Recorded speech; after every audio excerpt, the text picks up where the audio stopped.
Wala pa namang charge, wala pang basehan.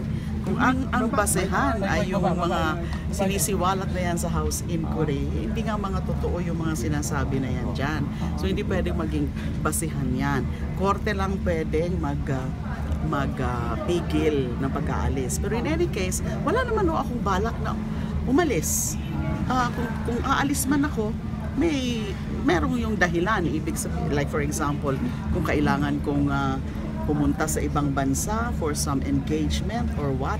Pero hindi naman ho talaga ako mahilig magbiyahe. Wag ho kayong mag-alala dahil wala ho akong kabalak-balak na umalis ng Pilipinas para iwasan kung ano man yung mga iaahahin nyo sa akin na mga kaso. Wala po akong ganong, dahil inosente po ako. So, ang guilty lang po ang tumatakas.